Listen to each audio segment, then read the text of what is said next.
Good afternoon, everyone, and welcome to today's webinar, Turin, Capital of Taste, organized by the Italian National Tourism Board of US and Canada. I want to welcome, of course, our friends, first and foremost, of the attendees, taking their time off to learn more about beautiful, beautiful Torino. And we have, of course, as usual, a large contingent from the US, from Canada, but also from Mexico and Puerto Rico. So thank you very much, everybody. This is really, really exciting. Of course, this is the second part of the 5-part series webinars on the beautiful Piemonte and Torino specifically today. Now, I'll introduce first and foremost, formally, for the last time, all the attendees, and then we all be talking to each other by first name, because that's what this webinar is all about. And so first, I'll of course introduce the promoter and market developer at Turismo Torino e Provincia, Veronica Rossi. Welcome, Veronica.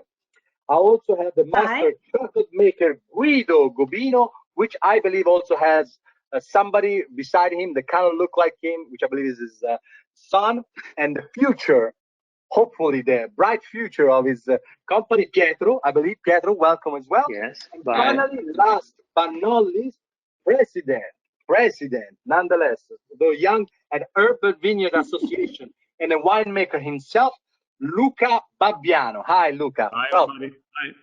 So, Veronica, very quickly, you know, this is, of course, your second time around, so you know very well what we're trying to achieve here. Torino, taste, food, wine, whatever. We are here to hear all about it. Walk us through it. Tell us why Torino is so exceptional. Thank you very much to be here. Now the floor is yours. Thank you. Before speaking, I would like to introduce the video of the Piedmont region. That is an introduction to our region. So please, there is also an hello by the Luisa Piazza from the region Piemonte. You're correct. You're correct, of course. Yeah. Let's go take a look at it. Ladies and gentlemen, good morning. My name is Luisa Piazza, the Managing Director of Visit Piemonte, the Regional Tourism Board of Piemonte. And we are in charge of promoting this beautiful region located in northwestern Italy. As you probably know, Italy has already opened, and we are working hard in order to be ready and to welcome you back in our territory. The reason why you should come and visit us is that Piemonte is an off-the-beaten path destination, not so well known, and on the other hand, so we can offer so many different activities and attractions that you will enjoy them. First of all, Torino, its capital city, a very elegant and ancient capital of Italy. Then we have excellent food and wine wherever you go in our region. Third, plenty of UNESCO World Heritage Sites. Among them, I would like to remind the royal residences of the Savoy family and the vineyard landscape of Langherrera Monferrato, both UNESCO World Heritage Sites. Then we have beautiful lakes, Lake Maggiore and Lake Orta, and plenty of hills, river, lakes, not only mountains, which are our most beautiful heritage probably. You can experience plenty of outdoor activities, and what else? The best is to show you a short video so that you can feel involved, and I really would like to receive you here. Thank you, and the floor to my colleagues after my intervention. Thank you.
All right.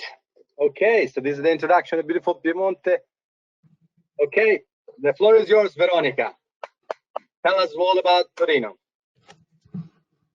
And you, I think you're frozen. Are you there? Veronica? Yes? No? All right. While she's reconnecting, of course, today it's an extraordinary day to. Yes, I am. You back? Veronica, are you there? Maybe. But while she's reconnecting. Yes, I am. I don't know if you can. No, yes? we cannot see you. Yes? We can hear you, but we cannot see you. And we definitely want to see you. You're the pretty part of the whole thing. Okay. You're holding it all together.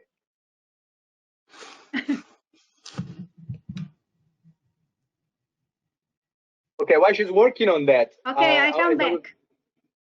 You're back? But we can't see you. No. We can hear you. No, we cannot see you. You see me? You can see no, me? We cannot. Okay, so I will enter again. I will enter again. All right. Okay.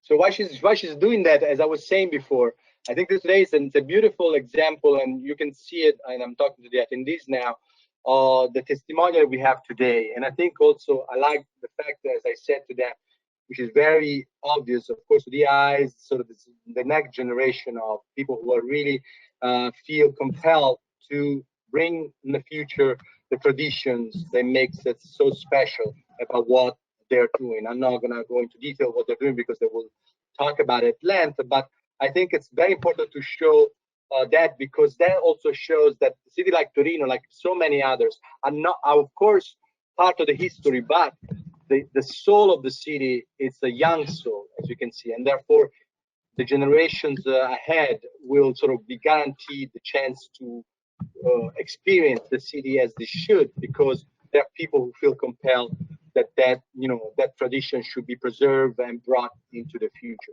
And this is also sort of broader message that sort of we try to bring through these presentations, where really, as you all know, Italy isn't just this laundry list of beautiful places to visit, churches, monuments, landscapes, but really is remarkable because of the people who have been living there and feel sometimes privileged to be there, and therefore sometimes they feel even the responsibility to make sure that the little things that they bring to the table can be sort of brought in the next generation in the future via sort of teaching it, or also sort of bringing it into the sort of generation to come through sharing it for everybody that sort of visit them.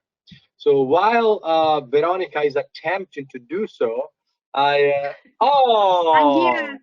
Just in time. I'll shut up. I talk way too long. I thought people just falling asleep. Just in time. Veronica, we were talking about Torino. Take it away. Yeah. Tell us why Torino. Why Torino is this capital of taste of all things, especially in a country, as I said during our dry run, that is so rich, and why Torino, of all places, should be considered a capital of taste. So Torino is a city offering you any kind of food and wine, a wide range of traditional products that, wisely processed, become an experience in taste.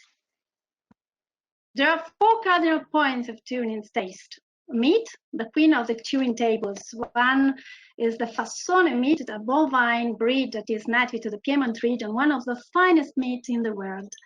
Then cheese. There are 30 different main Piedmontese cheeses. Rice, because Piedmont represents more than a half of the Italian production. And we use rice for our fantastic risotto. And last but not least, chocolate. Torino, as well, and I will explain after, is the capital of chocolate. So tourists usually taste this fantastic food with glass of famous red and white wines of the area, being awarded the prestigious DOC and EOCG labels. It is possible to discover them going along royal route of the Torino wines, that is in the area in Torino and around Torino, especially in the Collina, so in the hills around Torino, in the Canavese area, in Valsusa, and in the Pinerolese area. And visiting this route, you can go in wineries and organizing wine tasting in Torino and its province. For this, Torino Chamber of Commerce and Slow Food, not by chance founded in Piemonte, selected the Master of Taste, a list of the finest local producers, farmers, and artisans. And today we have 2 of them here. In Torino, there are many traditional restaurants, some of them awarded with stars, but there are also informal restaurants like trattorias or the so-called piole, and also the elegant historic cafe. A stop in these places is a must for tourists. And here you can taste the 1,000 traditional historical recipes. And of course, you can taste chocolate. As I told you, Torino is the capital of chocolate. And the place where chocolate was first made solid form. So the gianduja is a typical chocolate of Torino, a mix of cocoa and hazelnuts. But you can try the version of this gianduja thanks to the praline called gianduiotti that are an icon of Turin. And they have a shape, a particular shape of an overturned pot. It seems to eat Nutella, solid Nutella. And not by chance invented in Piedmont, of course. For chocolate lovers, I have 2 suggestions. The Bicerin, a hot drink made with coffee, chocolate, and cream served layered. So it is important to drink it without stir it up. And also, it was invented in one of the 10 best historic cafes in the world, called Albicerin. Albicerin. Tourists can try. Yes, Albicerin. Have you been there? No, but this sounds very familiar. Okay. Tourists can try the merenda reale also. It's a revival of the Savoy royal tradition habit. It's like tea time, but with chocolate, or of course with bicerin, and served with typical biscuits and sweets called bagnati. It's a tradition of the royal court of the 18th and 19th century. Torino is also famous for vermouth because it was invented in Turin. It's a famous aperitif and a famous basis for all cocktails. It was invented in Turin, and it's a mix of white wine and 30 different herbs and species. At this proposal, it's possible to see the Museo Carpano, because Benedetto Carpano invented the vermouth. So it is possible to see step by step the history of the process of making the vermouth in this building that is in the first floor of the Italy shop. Okay, because the first Italy shop was founded in Torino. We have a daily ritual in Torino, of course. It's the aperitif. It's we used to meet in the trendy or historical wine bars, and before dinner we have a drink, a cocktail, and then we can eat whatever we want. So for food lovers and also for tourists interested in culture, there are many museums in Turin devoted to food and wine. For example, a part of the Carpano Museum, we have the Museum of Fruit, the Lavazza Museum, because when you say espresso, you say Torino, because the first espresso machine was invented in Torino by Angelo Moriondo, that was a Turinese. And the oldest Italian roasting companies were born in Torino. For example, Lavazza or Vergnano. Then you can visit a museum, the Martini Museum, in which you can see the history of winemaking.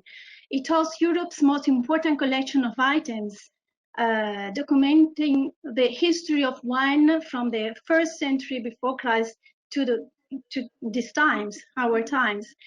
And also the Museum of Mint, and of the official herbs.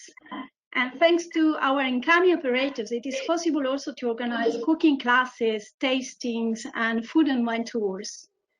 So in Torino, we have also a fantastic international fair by Slow Food, of course, and is the Terra Madre Salone del Gusto. It takes place every 2 years, and this year it will take place in October from 8 to 12.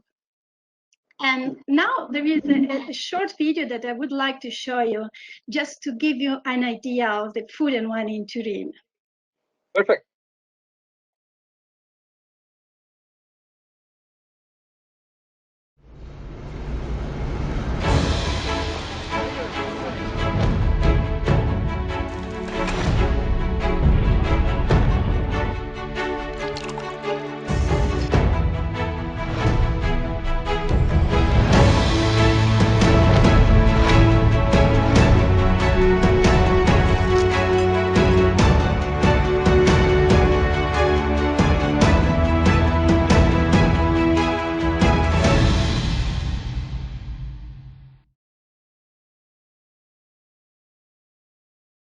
All right.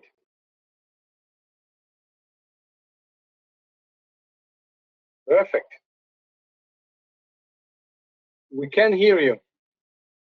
Veronica? So you have just to come and visit us to taste the territory. Perfect. Absolutely. So you have to come and visit us. It sounds like a good plan. Okay, so now, Veronica, I think that we want to walk through it. Just we have these great testimonials that says can really bring us sort of this everyday experience of what they do and really talk about passionately about what they do. So, if you don't mind, Guido, I will start with Luca just because the curiosity immediately goes to, as I read, he's the president. I read it once again to the Urban Vineyard, which I think in itself it's almost sounds like an oxymoron. How is it possible in urban cities you actually can find a vineyard? So that's question number one. And two, why you doing that to yourself? Because it seems like a daunting job to actually have to preserve this beautiful thing. So take it away, Luca. Thank you very much, and tell us all about what you do and how awesome it is. Well, thank you. Thank you for inviting me. I suggest, first of all, to put on the video so that answer you some questions. Perfect. Let's take a look at the video.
All right, so that beautiful vineyard that overlooks Torino. So I guess that must be one of them. Yeah. That's why when I talk about the urban vineyards and specifically of the Villa della Regina's vineyard, which is the one you already saw, I never talk about a wine or a vineyard, but I talk about a love story. Because this is representing very well our approach to our work. Because Villa della Regina is a story of Renaissance, because it's one of the few places in Turin that has been bombed and highly damaged and abandoned during the Second World War. And that specific vineyard is very important for us because it's something that has been alive and productive for over 400 years and used to give wine and grapes to the royal family and the court. Has been planted in the 16th century, just like when the villa was built, and that was one of the few royal residencies of the Savoy family. But it's unique for that specific reason. It was the only one with a productive vineyard. Usually in royal residencies around Europe, vineyards were just put there as a decorative thing. That one was productive, which is very important. So in the early 90s, after 50 years of abandon, the Ministry of Culture started the rebuilding of Villa della Regina. And 10 years later, at the end of the work, they called us, as we are probably the most representative producer of the Turin Hills, an opinion about also the replanting of the historic vineyard. And it's a funny story because firstly, when we went there and we saw, we haven't got that kind of landscape on Torino. We got a forest grown in 50 years. So we said to the architect, okay, thank you for thinking on us, but it's really impossible. We had so many things to do. It was me and my father. So we said, we got serious thing to do. Then as we are really in love with Torino, and that's why I'm really glad to be here representing Torino with Guido and Pietro. They are a legend of Turin artisan making. And we said, okay, let's try. And so we took 6 months only to cut the trees and reshape the hill, and then replanting, thanks to also the CNR and the University of Turin, the historic Villa della Regina's vineyard in the old-fashioned way. So with the rows very close each other, so we do it all manually. It's a really hard work. It's a UNESCO heritage site, so it's really complicated to work there. But when I go there working, it's really hard, but it's a satisfaction because we managed to give back to Turin its only vineyard, and it's wonderful because you can visit it. It's 2 minutes far from Piazza Vittorio, one of the main places of Torino. And I'm really in love with Torino, and you should definitely come here because it's one of the few places in the world where you can find that melting pot of culture, history, and great things to eat and to drink. My family produces wine from 80 years. I'm the third generation. And we've got a winery just 15 kilometers far from Torino on the Turin Hills. So you can definitely come and visit the Villa della Regina's vineyard, then moving to the winery and having a tasting or maybe a lunch. So we focused very much on our eno-touristic side of working. It's a family-run business, so it's me, my father, my wife, and 2 guys helping us in the winery and the vineyards. So you will find me coming and going with you to visiting the vineyards and the winery. And just to mention the Urban Vineyards Association that you mentioned earlier. Well, it's another crazy project that I started 1 year ago, more or less, because I was looking for some other crazy people around the world making the same crazy thing as mine. So I managed to find some very interesting people around the world, and we built that Urban Vineyards Association in May 2019, and that association includes many of the most beautiful urban vineyards of the world. What I mean, there are vineyards in the inner circle of a big city, so we've got great things to see, just like the Leonardo's vineyard in Milan, or the vineyards in Venice, or in Siena or in Palermo. Then out of Italy, we've got Paris with the Montmartre vineyard, or the London one, or the Berlin one. But we've got one that is in the US. It's called Rooftop Reds, and it's in Brooklyn. So and it's wonderful because there's a philosophy behind that kind of association, promoting not only wine, but the wine culture and the sustainability of wine producing in a big city like Torino or Paris, or in Brooklyn as well. So this is what we are trying to tell to people, and believe me, it's something really incredible, because it's when you go there and you take that photo that will break your Instagram account from Villa della Regina with the landscape of Turin, I promise it's really breathtaking. So it's very, very interesting. So I definitely suggest you to come and visit. Amazing. I mean, like, I there's no, I mean, adding anything seems like a waste of breath. I mean, it's really remarkable, and even the video to show really does give a sense of what really is this sort of really bizarre contrast of sort of this agricultural sort of environment, very so close to a bustling city such as Torino. I want to know more about this vineyard, though. So Vigna della Regina. So was it? Do you know the history? Why was it created? Was because the Queen wanted to have one? Is that why it's called Vigna della Regina? Do you know? Yeah, because that was the residence of two queens of the Savoy family, and it was built in that specific position just because we had many residencies.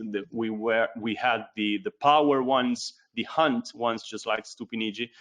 Then that was specifically oriented on agriculture, because the Savoy family, the royal family, everywhere in the world where they've been, they brought with them some good wine and good food with them. Yeah. So if you think that the Paris Montmartre vineyard has been planted by the Savoy family as well, that tells you how close they were. You can have that. Yeah, everywhere. We're about to include in our association the Vigna dei Papi, the Avignon one. So another historic place for the royal family.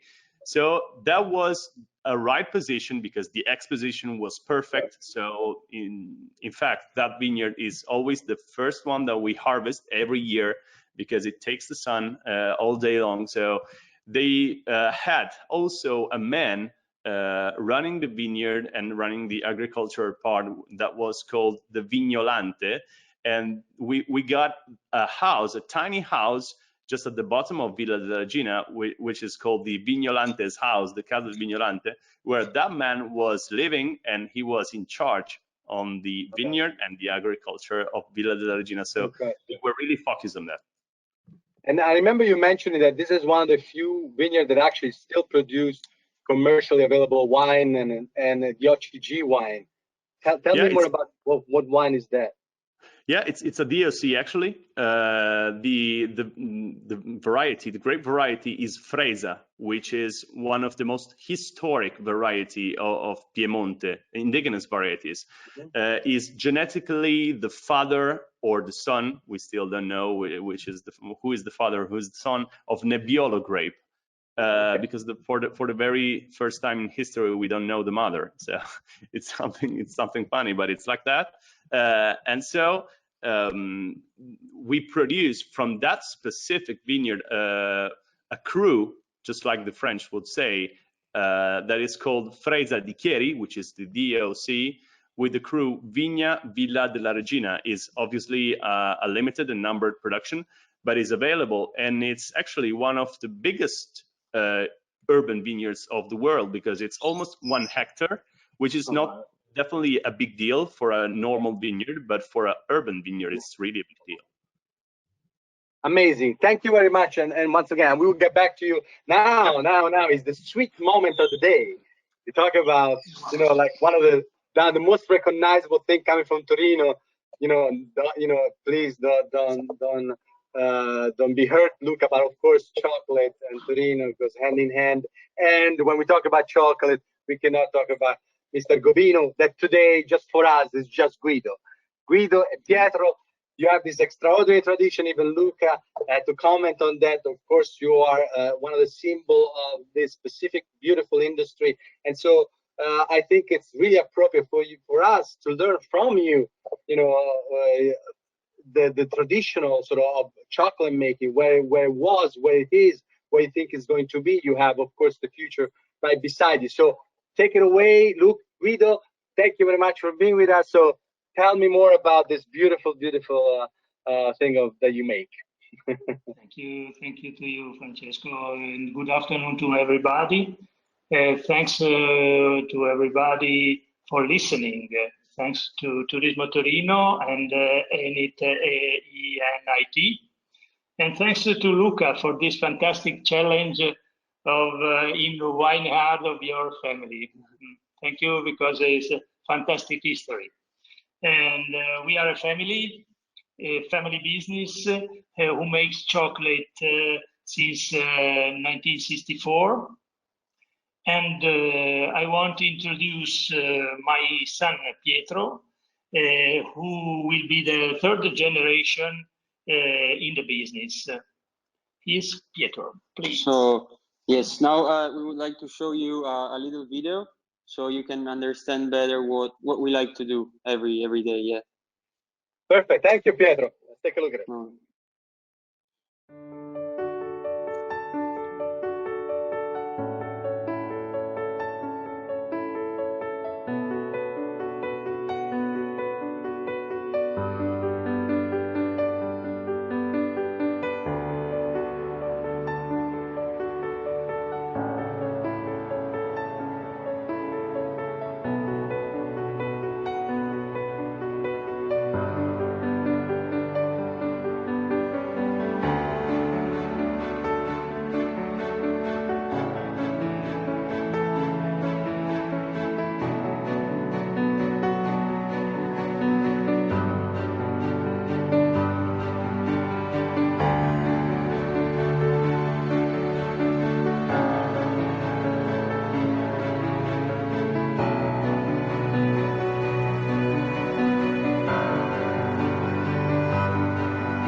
Incredible.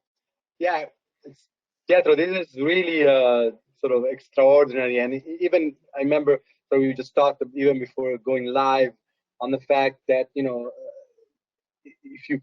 you can, and I'm sure you will during your little presentation, really explain even to our audience sort of the value or the things that you do. So we were just jokingly about the fact that chocolate is costs more than others, but it isn't about that. It really is. You can really sense even through the process and the way you're making it, your dad tasting things and the way you manipulate these incredible ingredients. How the end tail of what you do. It's really a remarkable piece, not just of chocolate, but it's the history that goes behind it and the process, the culture around it. So take it away. Just give us a little bit of a glimpse of what it means. First and foremost, to inherit this responsibility from your dad, who's, I'm sure, looking over your shoulder. Glad that he can finally rest a little bit, but also concerned. Yeah, he can go and play golf. Yeah, so yes, as we hope you've understood, we try to promote and export the chocolate tradition from Turin. And in order to do so, we need to, first of all, perfectly know the tradition. And we do know it thanks to my dad, thanks to my grandfather, who started a business in the 60s. But we believe that now we have also to focus on the research and development, because the world didn't stop in the 60s. So it kept on going, and technology has made huge steps, and we have to take advantage of them. And so this is what we try to do. And then, of course, the most important ingredient is passion, because it's we're driven by our passion, and we try to do our best. As you've seen, we have a factory which is in the city center of Turin, which is not something typical. And it's a particular factory because it's based on 4 different levels, and it's open to everyone to visit. And we are very happy always to show what we do, because I think it's a very passionate work, not just from us two, but from everyone working in there. Everyone gives always their best, and that's what we love about our business. And so we are always happy to have someone coming and visit. And they can have usually a really nice experience, because since the beginning, since they walk onto Via Cagliari, which is where the factory is placed, they can smell cocoa or hazelnuts, and just from outside the building. So like we believe this is something nice also for the neighborhood. They always have a nice flavor in the air. But not only, we also then we sell our products in 7 different shops in Turin and Milan. But we do not like to call them shops. We like to call them botteghe, because this is how artisans in the past used to call them. And this is how we like to call ourselves. We're not industrial, we are artisans. We love to make chocolate, and we just keep on going. We're not driven by profit. Again, we're driven by passion. So that's what we do. And in our shops, in our botteghe, everyone has the chance to of course to see the whole range of our products, but also to try and taste what we do. We have very different kind of tastings, and from more basic ones to more extreme ones, where our guests get blindfolded, so they do not have like the sight. They cannot use sight, which is something which we rely a lot on. And so it's particular, and it's very, very, very fun usually. And then we have shops, and we also focus on abroad to export the chocolate tradition from Turin, because we always believe that we do something nice, but people most of the times do not know abroad what we do and how we do it, and as you said, why it costs more than Nutella, for example. Because it's in the work we do, it's in the time we take to make a single chocolate. It's way different compared to industrial. And I'm not saying that their chocolate is not good, but I'm saying we do it a different way, and we are happy to do it that way. And we believe that for everyone to come and discover Turin, and the whole Italy actually has a really good chocolate tradition, but Turin, as it's already been said by Veronica, it's the capital. So we like to define ourselves as better than others. And so yes, we believe everyone should come and visit and discover a bit more and understand why. Like, yeah, the price is higher, but also when you taste it, it's the what you get is completely different from the rest. And I think that encompasses a lot, like we even discussed with Veronica in past webinars, sort of a little bit the essence of this city. I mean, this, we sort of tried to sort of scratch the surface. And I said, one thing that when I remember visiting Torino, and again, I'm from Florence, so it's a different city altogether, but really walking in Torino, sort of grasp, for example, for the first time, the understanding the difference between something that is elegant and something that is luxurious. This idea that luxury you can buy. We all know, without making any reference, so people sort of have these gaudy houses with lions and gold all over. But the idea of this sort of major sort of way to see luxury, but just a hint of it. So even, in fact, for example, when you walk in a place like Gubino, the chocolate is neatly wrapped. We have this sort of tasting portion.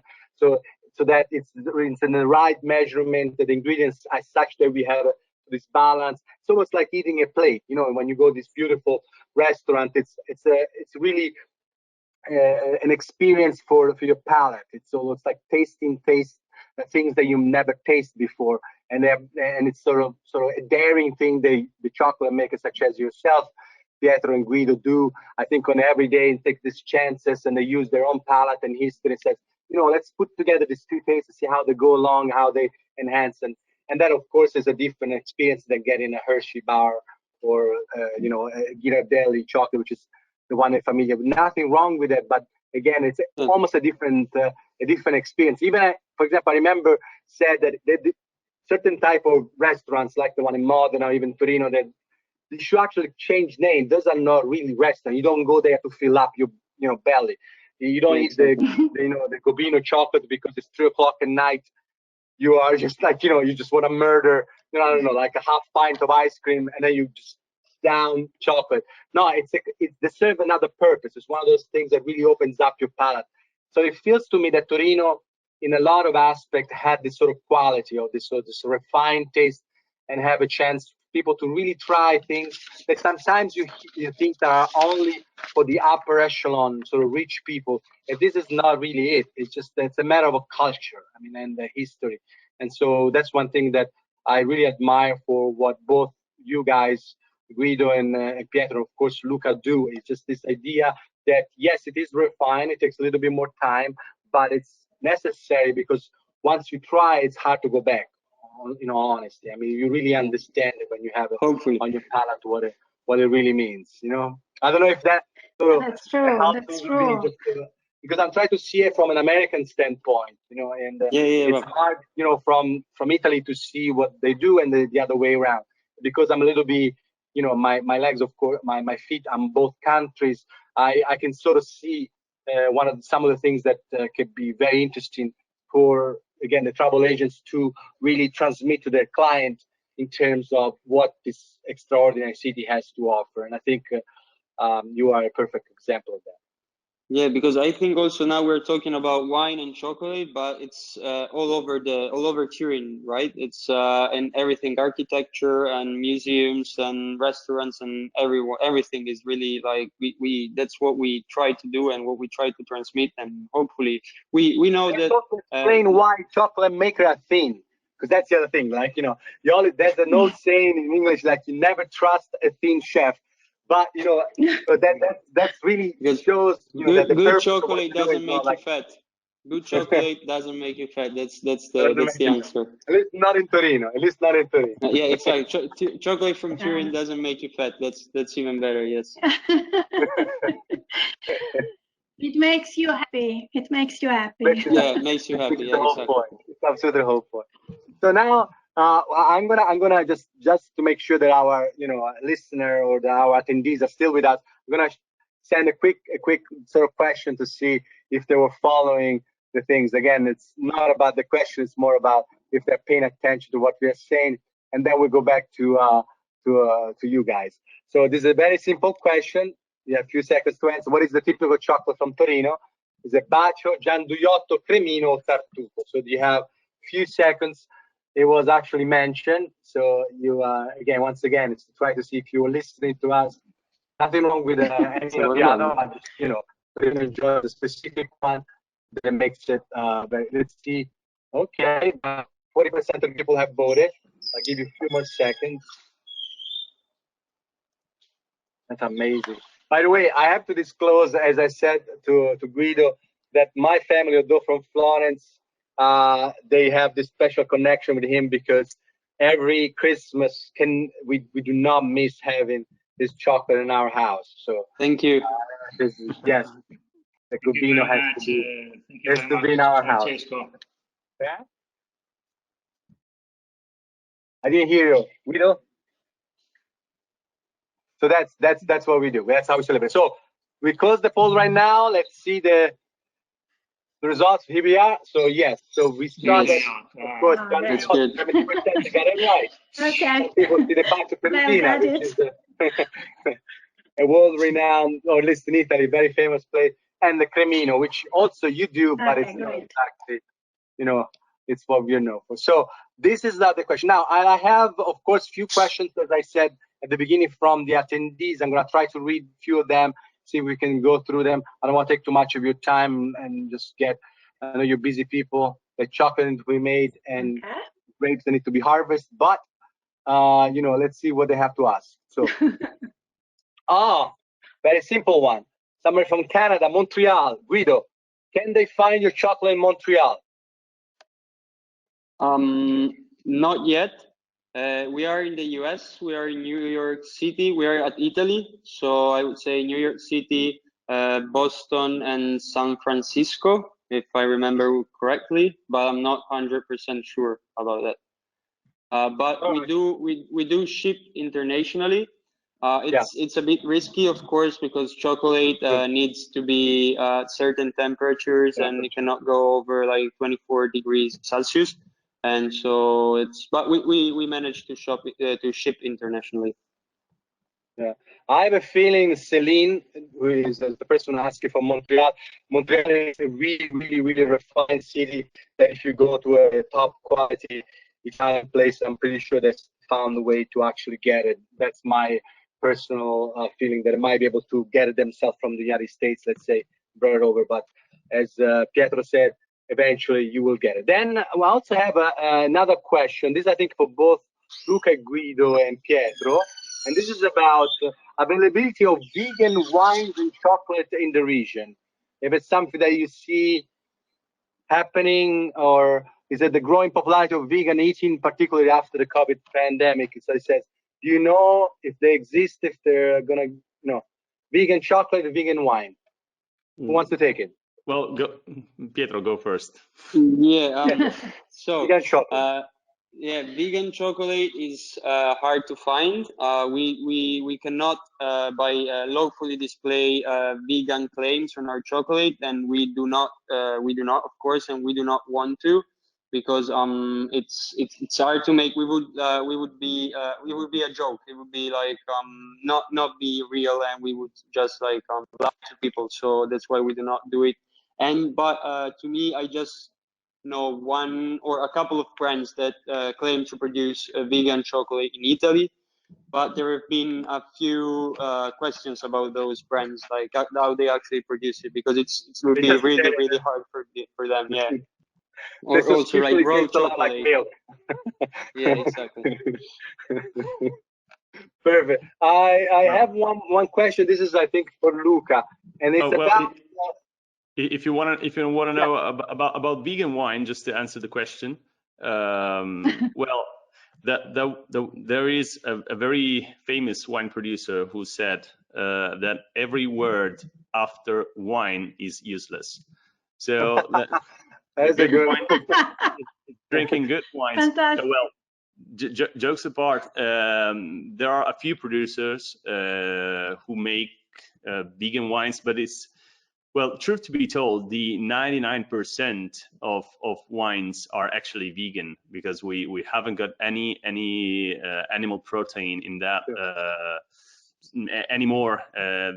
Once upon a time they were used for filtering and cleaning the must, but it's not a process anymore. So there are someone are putting the mark on label, but well, just focus on good wines. Then if they are vegan, better. I would just do like I was referring to Gianduja chocolate, which is milk, but as Luca said, our dark chocolate doesn't have milk or any proteins from our animal origin. So yes, it is vegan, but we do not display it. Yes, okay. Yes. So I want to be more accurate. Perfect. Last but not least, this is for Luca. They're asking if it's available, the wine from the Regina, Vigna della Regina, if it is available to be bought either in Canada or in the United States. You know that?